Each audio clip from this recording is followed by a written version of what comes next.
حضرت آدم صفی اللہ سے لے کر عیسیٰ روح اللہ تک ہر نبی کا کلمہ لا الہ الا اللہ محمد رسول اللہ اور اسی مشن کو لیے ہوئے صدیق اکبر نے کام کیا، جن کو سرکار عبد کرام صلی اللہ علیہ وسلم کے قدموں میں جگہ ملی اور اسی مشن کو آگے بڑھاتے ہوئے 37ویں پشت میں امام شاہ نورانی علیہ رحمت نے اسمبلی کے اندر جبکہ اسمبلی سے باہر چراغے بولنا حضرت پیر میری شاہ صاحب علیہ رحمت نے حق کا علم بلند کیا اور قادیانیت کے تابوت میں آخری پلیٹ ٹھوک دی۔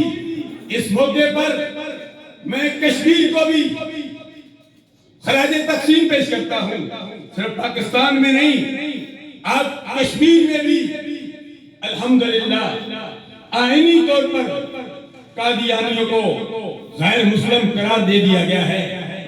یہ بہت بڑا فتنہ ہے۔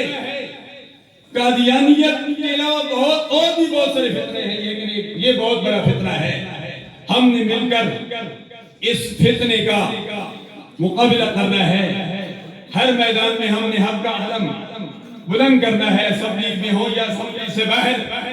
ابھی الحمدللہ میرے ساتھ جمعیت علماء پاکستان کے نامزد امیدوار ڈاکٹر قاری محمد یاسر اعوان صاحب کشمیر سے تعلق رکھتے ہیں۔